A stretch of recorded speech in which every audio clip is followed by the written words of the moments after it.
Hai Novers, kembali lagi di channel Anomali, wadah di mana horor dan supernatural bertemu menjadi spiritual. Teman-teman sering banget bertanya, Anomali tolong dong bahas alam dewa. Nah, di video ini kami akan mencoba memenuhi request Anovers semuanya. Di video kali ini kami akan menceritakan bagaimana kami kenalan dengan entitas yang sering disebut dewa. Ada dua. Yang pertama adalah yang disebut dengan, maaf kalau salah, Taisang Lao Chun, atau yang sering disebut dengan dewa tertinggi agama Taoism. Lalu juga Dewa Brahma yang di Hinduism itu yang berkepala 4. Dan di video ini kami akan menceritakan pengalaman kami dalam memahami alam dewa. Seru kan? Ya sudah pasti bukan yang paling komprehensif, tetapi kami baru saja berkenalan dengan dua entitas tersebut dan kami akan mencoba menceritakan apa yang bisa kami ceritakan. Gimana ceritanya? Stay tune.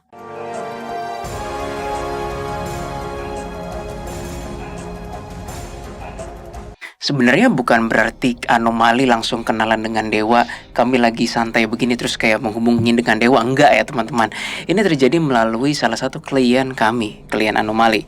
Nah, kali ini kliennya adalah penanganan lapangan. Jadi seperti yang teman-teman tahu, kami punya beberapa jasa. Yang pertama yaitu tatap muka. Enggak, yang pertama online. Online ya. Yang pertama online, yang kedua tatap muka, di mana kami bertemu dengan klien di zona netral. Biasanya sih kami selalu milih Jakarta Barat, dan itu biasa di sebuah mall dan ada cafe. Dan yang ketiga adalah jasa penanganan lapangan, di mana kami berdua datang ke rumah klien.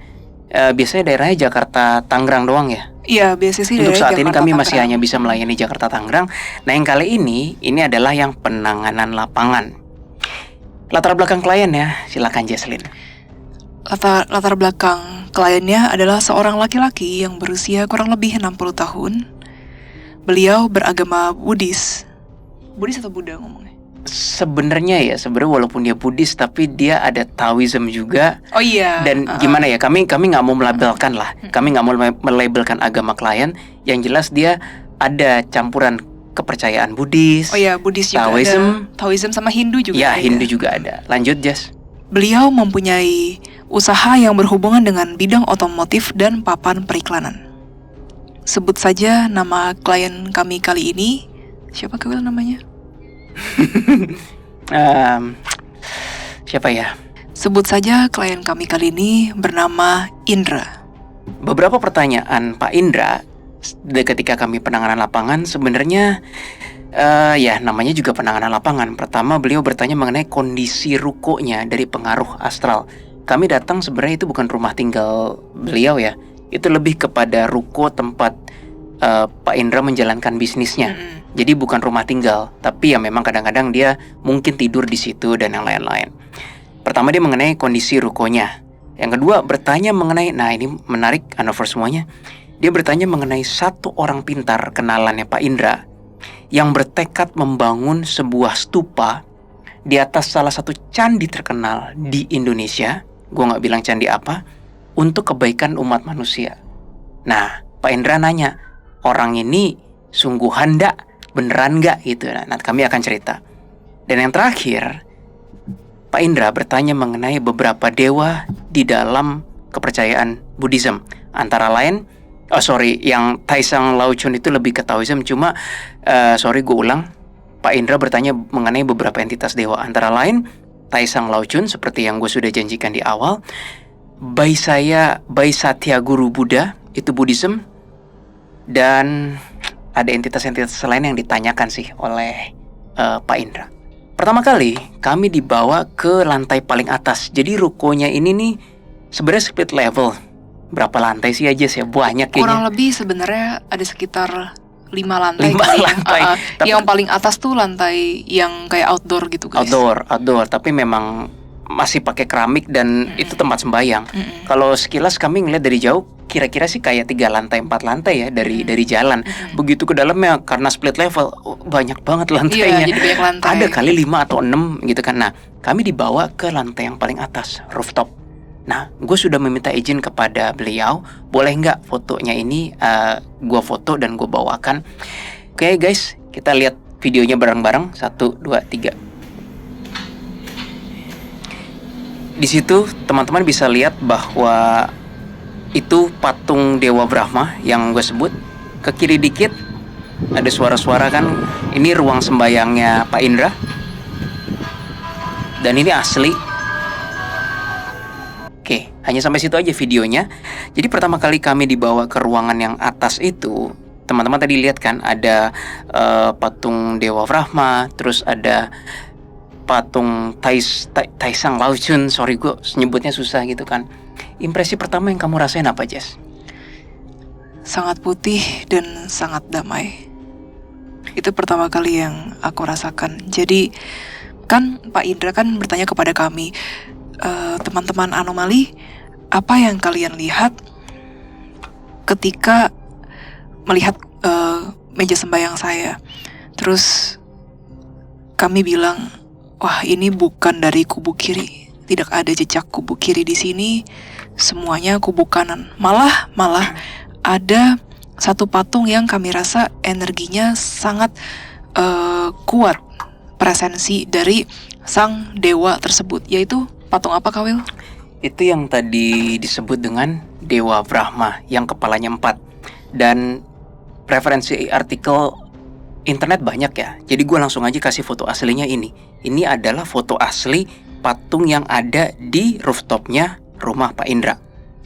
Tapi ada yang menarik teman-teman, ini personal aku ya. Kan gue baru sembuh dari DBD kan.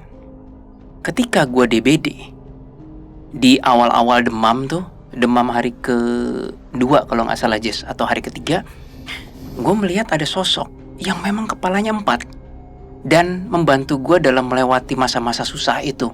Pikiran gue tuh memang kemana-mana. Sosok inilah yang membantu pikiran gue tuh untuk stay-nya di mana juga gue bingung ya. Pokoknya tetap aja supaya nggak kemana-mana, supaya bisa tidur minimal. Guys, kalau kalian udah pernah kena DBD ya, gue gak mau lomba-lombaan siapa yang paling menderita DBD ya.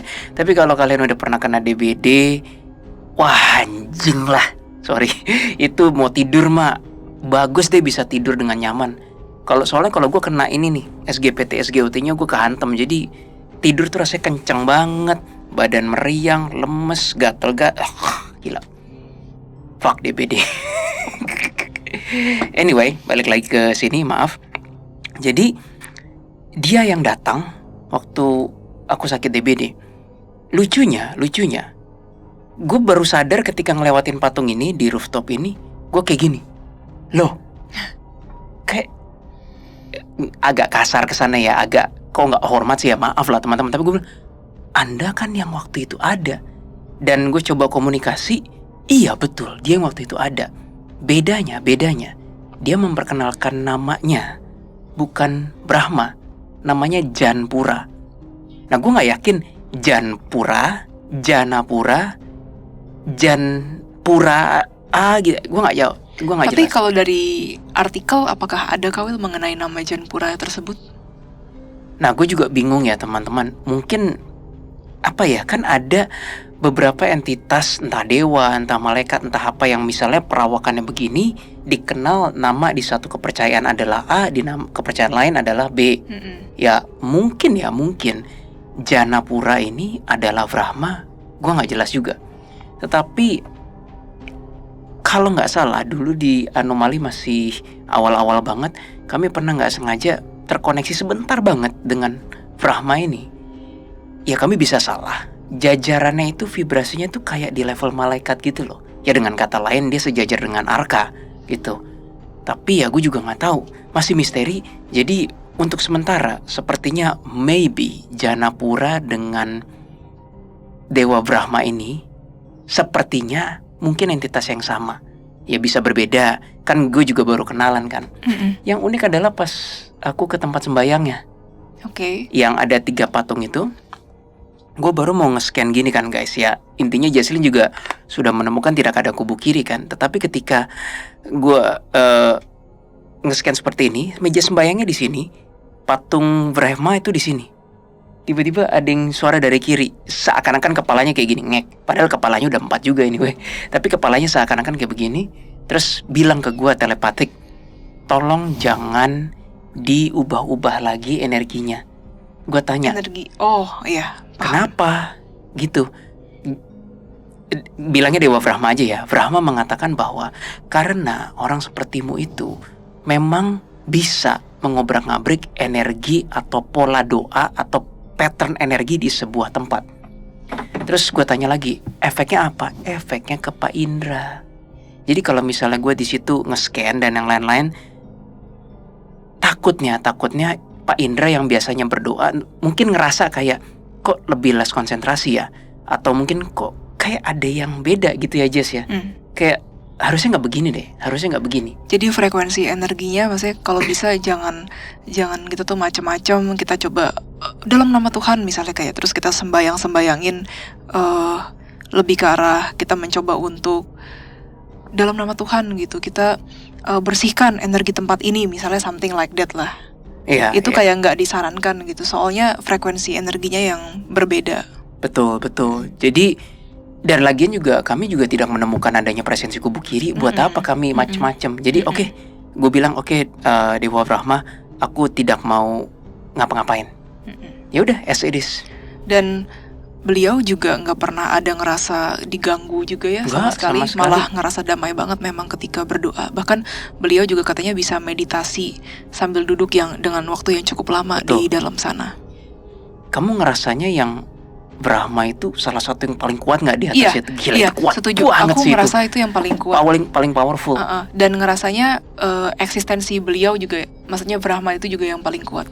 Kami nggak mau kayak menanding-nandingin kayak Brahma di atas siapa, guys. Nggak ada gunanya sih sebenarnya kita berpikir kayak siapa yang lebih kuat. Nggak, soalnya di sini kan kita ngejelasinnya soal eksistensi, ya, eksistensi sang entitas itu sendiri. Iya. Ya di situ kami ngerasakan sangat amat kuat, dan saking kuatnya entitas itu dan doanya Pak Indra itu kayak kami nggak perlu ke lantai bawah. Udah gue gini Jesslyn, ini mah kayaknya sampai bawah perlindungan nyampe deh. Kayak nggak usah kita cek deh lantai 4, 3, 2, 1-nya. Long story short, ternyata bener kan, lebih terlindungi ke bawah. Memang bagian ruko yang udah lebih banyak orang dan staff itu energinya memang agak terkontaminasi. Tapi yang 3 lantai atas itu yang hanya Pak Indranya doang berkutat situ bersih banget. Bersih banget. Kami nggak akan cerita mengenai seluruh kegiatan lapangan. Paling cuman ada arwah, kayak arwah ya Kunti gitu. Tapi kan arwah cewek biasa aja sih sebenarnya, dan nggak pernah ganggu, nggak pernah nampakin diri juga. Terus ada arwah mas-mas ya, paling kayak gitu aja sih. Sedikit intermezzo, maaf jangan dikatain kami ya, tapi yang mas-mas itu, wah itu bercandanya rasis sih itu. Jadi gini loh teman-teman, kami pernah beberapa kali menghadapi arwah rasis. Siapa bilang ketika masih hidup itu dia rasis, terus ketika udah jadi arwah dia hilang rasisnya? Enggak guys, enggak. Kami buka pintu, ya ini kita semua udah dewasa ya, kita semua udah dewasa, jadi gue anggap ini dan terjadi kok di dunia nyata. Kami buka pintu gitu, arwahnya kayak ngapain gitu kan, ini arwah mas-mas gitu kan, mau ngapain gitu. Terus kita bilang enggak mas, kita nggak mau ganggu atau apa. Kita malah dikatain dasar Cina aneh lah. Gue udah biasa aja sih digituin, tapi kayak lu nggak ada perkataan lain apa yang bisa dilontarkan gitu. Ya oke, balik lagi ke substansi, ke Janpura tadi. Ya kira-kira begitu. Gue nggak menyentuh sedikit pun energi meja sembahyang tersebut. You know Jess, aku jadi wondering loh, terlepas halu atau tidaknya, benar atau tidaknya ya, tapi let's say benar, kami di beberapa tempat ya nggak sengaja mengobrak-ngabrik gitu kubu negatif gitu ya. Di tempat-tempat yang mungkin terkenal, I wonder orang-orang yang biasa berdoanya terganggu gak ya? Yang doanya ke arah kubu kiri maksudnya. Itu aku rasa lebih beda ada efek sih. Mungkin si orang tersebut kayak, biasanya entitas yang gue doa kalau udah 5 menit kerasa ini mana ya? Mungkin loh. Bisa jadi. Jadi pesannya ya bagi semua teman-teman di sana praktisi supernatural, kalau yang memang berhubungan dengan energi, jika dirasakan suatu tempat sembayang milik orang lagi, itu nggak perlu diapa-apain, jangan diapa-apain. Kalau udah positif ya biar stay positif aja. Kecuali itu zona umum ya, zona umum, dan itu ada rasa negatif, ya bolehlah kita berdoa, mohon pada Tuhan kayak, Tuhan kok ini negatif ya, atas izin Tuhan bantulah supaya ini lebih positif. Tapi kalau udah rumah orang guys, itu hak milik mereka, mau ada negatifnya, kalau bukan permintaan si klien ya jangan diotak-atik gitu loh. Iya, kalau bukan permintaan klien jangan diotak-atik. Sedikit intermezzo dan nyerempet, kadang-kadang banyak orang pintar begitu. Kayak ternyata banyak orang pintar yang belum tahu duduk persoalannya udah langsung oknum orang pintar yang langsung mengobrak-ngabrik pola energi dan ya akhirnya reaksi berantai gitu loh Jess kemana-mana gitu. Oke, balik lagi ke sini. Kita mau yang satu orang pintar bangun stupa dulu ya. Iya, itu dulu. Oke, 1, 2, 3. Nah, sebelum kami ke beberapa dewa yang kami akan bahas, berikutnya mengenai satu orang pintar yang bertekad membangun sebuah stupa di atas candi untuk kebaikan umat manusia. Jadi Pak Indra ngasih lihat kami foto seseorang, mendingan kami nggak usah sebut wanita atau pria, pokoknya seseorang. Pak Indra mungkin karena sudah mapan ya, jadi resiko seorang pengusaha mapan pasti disemutin. Keren nggak istilah disemutin? Teman-teman ngerti lah maksudnya disemutin. Ketika ada gula, ada semut, ada uang, pasti ada orang yang nyamperin. Itu udah rahasia umum guys di komunitas manapun. Pak Indra ini dia di approach oleh seseorang yang gue rasa sih nggak jauh-jauh dari komunitas Buddhisnya juga ya. Seseorang ini ya dia mengaku bisa ini itu dan ya pokoknya dia mengklaim bahwa saya orang bisa gitu. Dia ingin membangun sebuah stupa di atas salah satu candi yang terkenal di Indonesia, dan untuk membangun itu butuh izin dari government kan? Butuh izin dari pemerintah Indonesia loh. Iyalah, masa boleh sembarangan gitu kan? Ya, long story short akhirnya nggak dapat izin kan dari pemerintah Indonesia. Nggak, akhirnya ngebuatnya cuma di kayak taman setempat aja. Kayaknya sih nggak jauh-jauh dari lokasi candi itu ya. Pertanyaannya simpel, pertanyaan siapa? Pak Indra. Anomali ini orang beneran nggak sih? Dan beneran nggak sih kalau misalnya ngebuat satu stupa itu kata si orang pintar itu akan memancarkan energi yang akan membuat manusia lebih baik, lebih berketuhanan lah. Pokoknya gitu-gitu, lebih positif gitu kan. Silakan Jess. Jawabannya tidak. Maksudnya kalau misalnya seorang manusia tersebut mau positif, kan harusnya kan dari kehendak bebas sendiri, dan ya memang dari kehendak bebas sendiri. Ya kami dengan agak berat hati dan pahit mengatakan, Pak Indra, ya mungkin orang ini peka, bisa, tapi dia nggak memfilter, dan mohon maaf, keinginannya dia untuk membangun stupa ini lebih ke arah rekognisi diri, pengakuan diri. Ini maksudnya yang diomongin bukan Pak Indranya ya guys, tapi bukan si orang pintarnya si orang pintar yang pengen bangun stupa. Dan bayangkan teman-teman, kalau tiba-tiba ini berandai-andai saja, tiba-tiba pemerintah Indonesia mengizinkan silakan bangun stupa itu di atas candi ini gitu kan. Wah, udah happy banget. Wah, itu happy banget dan dia dapat nama banget. Kebetulan itu yang dicari oleh si orang pintar tersebut ya Jess ya. Jadi gue bilang, Pak Indra, orang ini bukan orang jahat gitu, tetapi memang dia mencari pengakuan diri, rekognisi. Ya, long story short, Pak Indra sudah habis significant amount of money lah. Miliaran. Iya. Terus kan, tapi Pak Indra berkata pada Anomali kayak, cuma karena saya orangnya memegang komitmen, ya walaupun saya tahu ini hanyalah untuk rekognisi diri, saya tetap akan mengucurkan dananya sampai selesai. Itu hebatnya Pak Indra. Message yang ingin kami sampaikan di sini adalah tidak bisa teman-teman semuanya hanya dengan mendirikan satu stupa saja atau satu bangunan lah atau satu bangunan suci terus itu bisa ngefek ke kayak 300 juta masyarakat Indonesia. Itu omong kosong. Iya. Itu omong kosong. Bahkan seorang spiritualis yang gue hormati sekalipun yang bernama Sadhguru, dia kan punya ruangan yang ibaratnya sudah dikonsekrasikan, sudah disucikan. Ya nggak bisa hanya dari ruangan itu orang yang di Jakarta terpengaruh, nggak bisa, orang datang ke sana gitu loh. Jadi hati-hati, mungkin ada teman-teman lain, pengusaha lain yang ya modusnya seperti itu. Sekali lagi sih oknum orang pintar ini nggak jahat ya, tapi dia mencari pengakuan diri. Tapi bukan berarti menutup kemungkinan orang seperti ini punya modus dan melakukan hal yang sama terhadap pengusaha-pengusaha lain. Yep, betul kan? Betul. Karena yang namanya pengusaha udah mapan, duitnya banyak, ya udahlah pasti disemutin dong. Ya itu message-nya.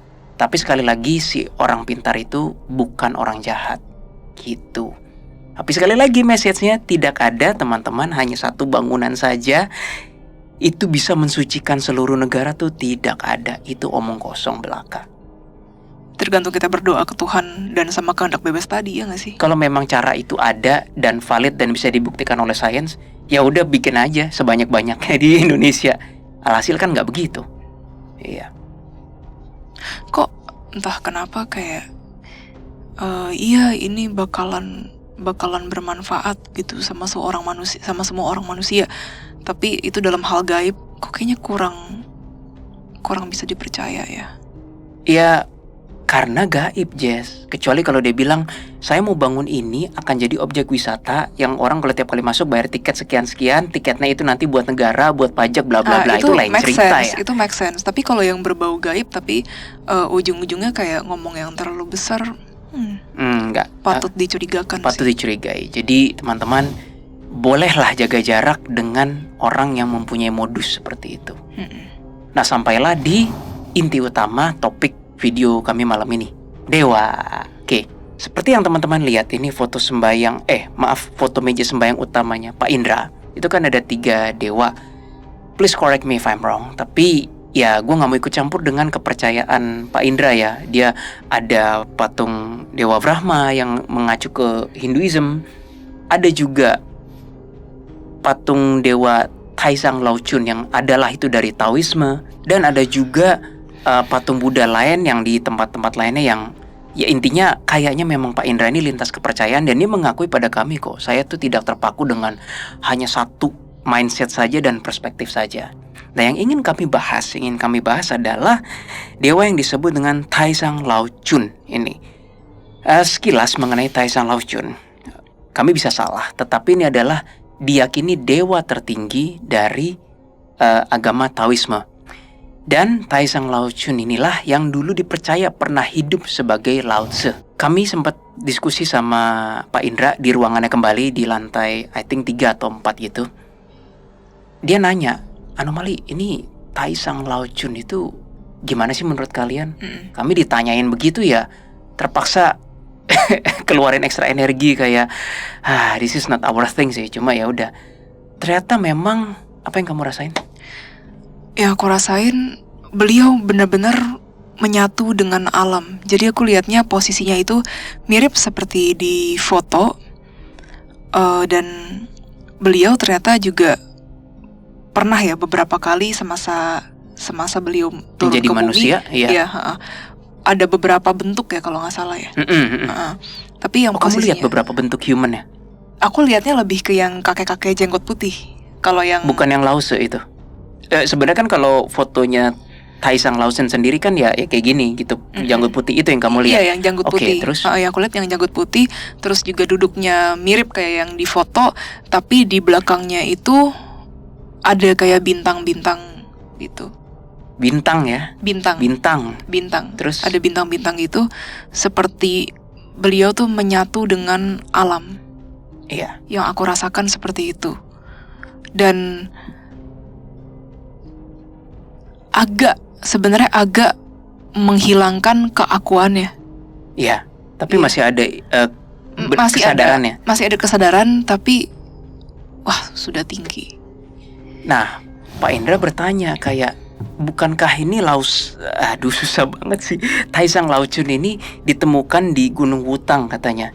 Mungkin itu kepercayaan masyarakat kayak ada kan kepercayaan yang bilang mencari Dewa Shiva di Gunung Kailas. Ada yang pernah berkata gitu. Nah, mungkin ada kepercayaan mencari Dewa Taisang Lao-chun ini di Gunung Wutang.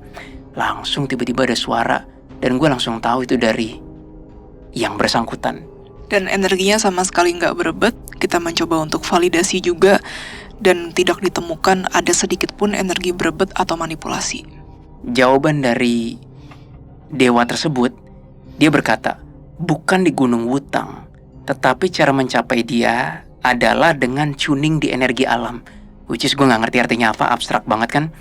Di gunung itu akan lebih banyak astral yang mencoba manipulasi. Lalu sang dewa berkata seperti ini, aku lebih ingin orang bisa merasakan keheningan dan penyatuan dengan energi alam dibandingkan mencariku. Gue langsung, yes, ini kayaknya dia deh. Dan kamu langsung ngerasa kayak, Iya, ini dari dia. Nggak berebet kok sinyalnya. Iya, bener-bener Bener-bener. clean, seclean-cleannya. Nah, kalau Anovers tanya, dia seperti apa impresinya, levelnya, HBK atau apa? Bentar ya, satu-satu.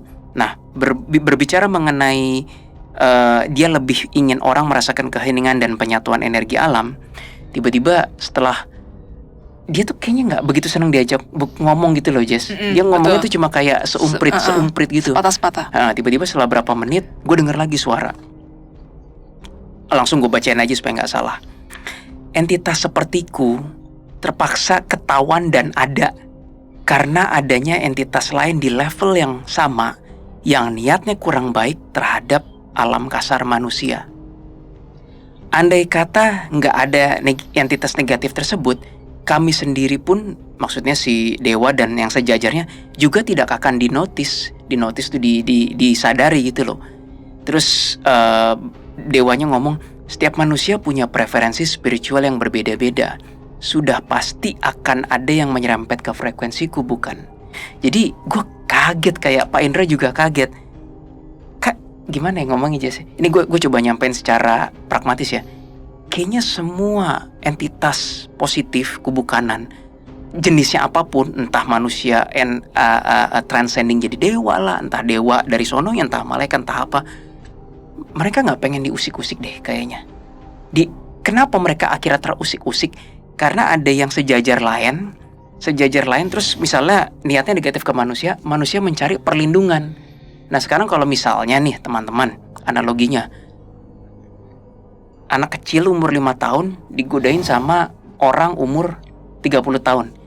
Logikanya masa si anak ini mencari keperlindungan yang umur 5 tahun lagi?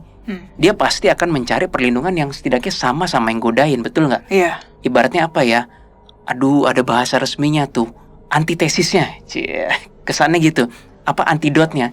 Nah ketika misalnya ada astral di levelnya beliau, dewa tersebut, yang negatif mengganggu manusia kan pasti nyari frekuensi di alam yang sama. Ya pasti nyerempet-nyerempet ke dewa lah, malaikat lah, dewa-dewa lain dan seterusnya. Makanya tadi dewa ini berkata, entitas sepertiku terpaksa ketahuan dan ada. Kaget kami kaget. Lalu kami kan bertanyakan, lalu kalau begitu bagaimana engkau ketika ada manusia yang berdoa kepada engkau, apa yang kau lakukan? Lalu aku mendengar jawaban beliau seperti ini. Kalau ada manusia yang berdoa kepadaku, aku akan membalikannya lagi ke alam. Dan aku akan berdoa kepada alam agar alam membantu mereka. Itu jawabannya. Deep kan? Jadi ini sebuah abstrak baru dan gaya main baru, algoritma baru yang anomali baru mulai menggali nih. Nah, terus gua dong dengan bandel bertanya pada dewa itu, bersediakah engkau diwawancarai? Nope. Iya, jawabannya enggak. Tapi bukan gini loh, bukan kayak enggak, galak enggak. Dia dengan tegas dan lembut berkata tidak gitu. Lalu gue tanya dong, mengapa? Nah, mungkin di sini letaknya Anovers bilang, enggak dewa nggak mungkin egois kayak gitu, ya itu terserah ya. Tapi mungkin jawaban dewa ini bagi standar manusia terkesan egois, tapi gue bisa memahami. Jawabnya dewa ini seperti ini. Untuk mencapai kesadaran alam ini tidaklah mudah. Jadi dia udah mencapai kesadaran alam itu kan. Jika hendak wawancara intens, aku harus keluar dari zona frekuensi ini.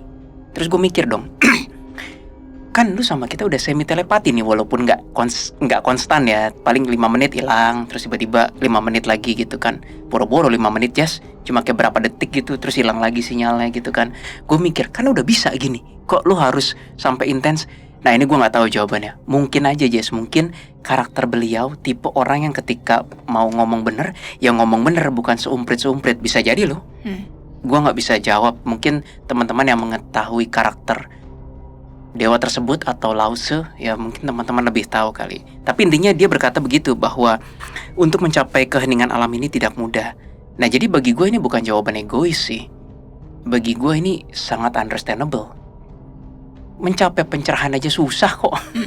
boro-boro dalam satu kehidupan kita mencapai pencerahan gitu loh, boro-boro gitu. Sadhguru aja, tokoh spiritualis yang gue bilang tadi, itu dia sebelum mencapai pencerahan seperti sekarang, dia sampai 3 kali reinkarnasi dulu. Makanya I think yang namanya pencerahan tuh gak semudah yang dipikir teman-teman. Mungkin ada juga Anovers yang bertanya kepada kami Anomali, kok dia tipe yang, dia tuh maksudnya Taisang Laochun, kok Taisang Laochun tipe yang diem aja sih? Sumbangsinya ke alam manusia apa? Gue mewakili pertanyaan teman-teman. Sebelum teman-teman melontarkan, jadi kita nanya dulu kan, gue nanya dulu. Dewa itu menjawab, aku adalah tipe entitas yang memilih frekuensi keheningan atau stillness atau diam dalam alam ya, you know that kind of thing.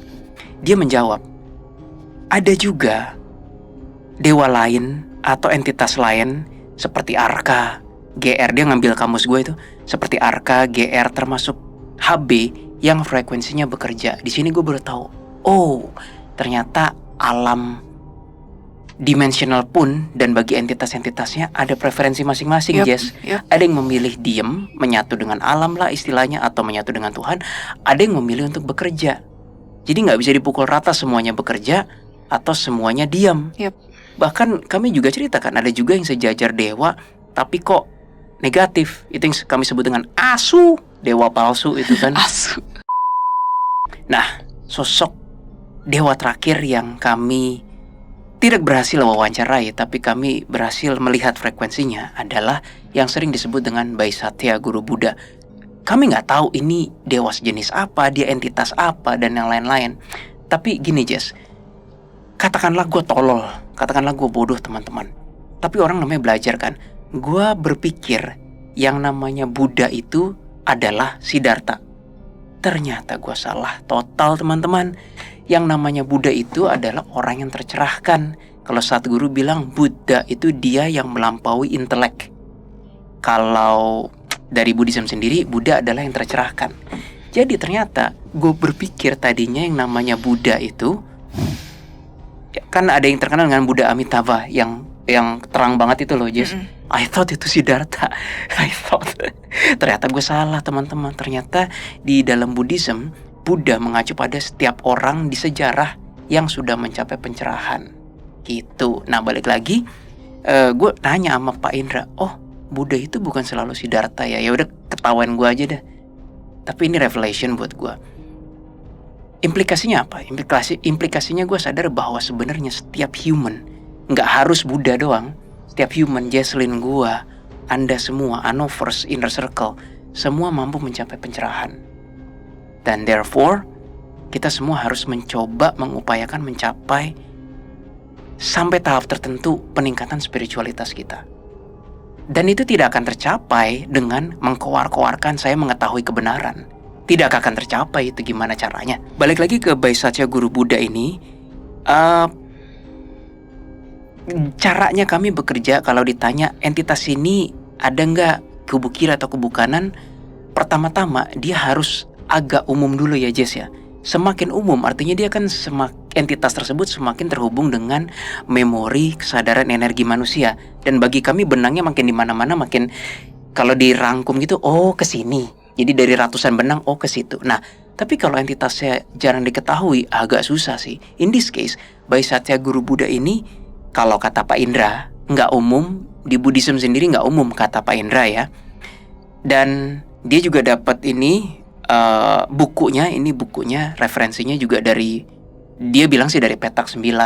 Ada tempat sembahyang di situ yang dia nyaman, tenang banget gitu kan. Ya kami coba akhirnya, baiklah tunggu ya Pak Indra. Akhirnya Jesslyn yang ngeliat. Kamu yang ngeliat gimana? Aku nggak ngelihat sosok yang terlalu jelas seperti yang tadi, yang Laoshi tadi.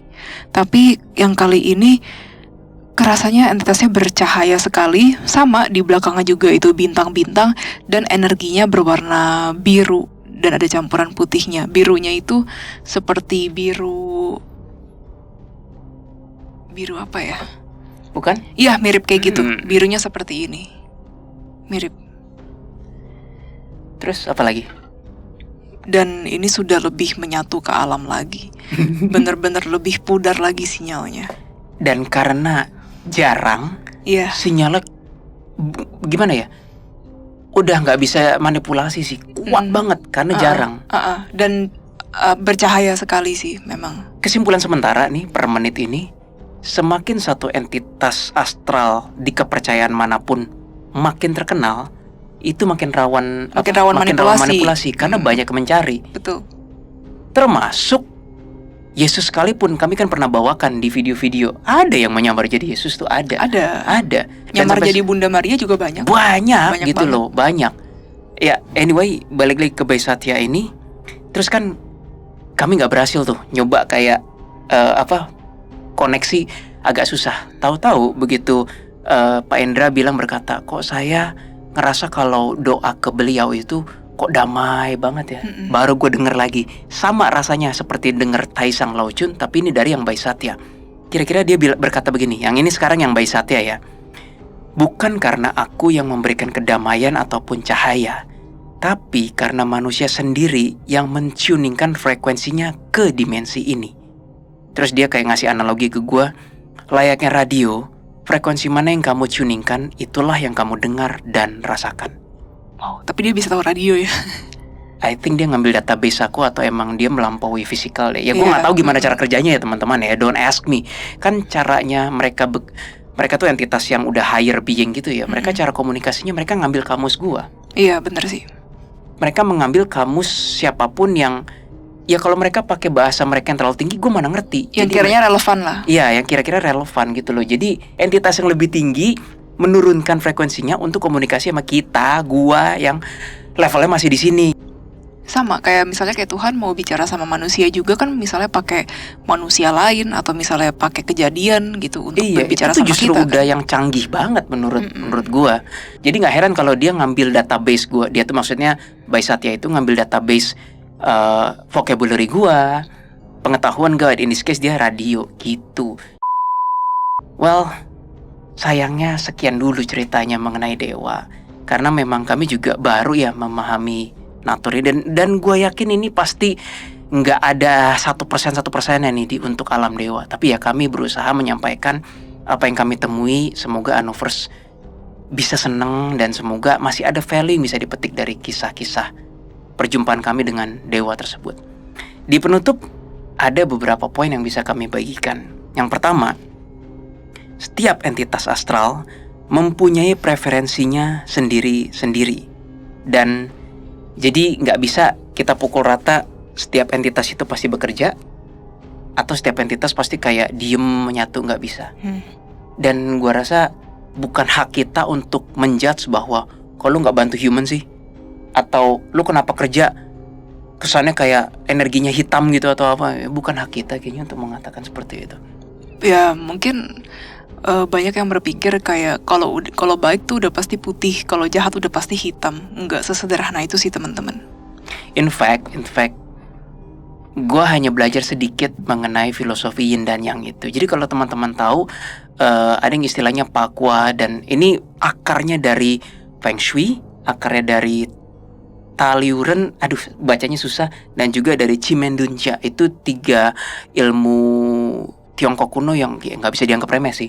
Itu basicnya tuh dari ya, mungkin gue salah tapi early Pakwa itu loh yang dari yin dan yang itu. Nah di yin dan yang sendiri itu kalau teman-teman tahu dan dicek, itu sebenarnya kan bentuk apa ya, jam.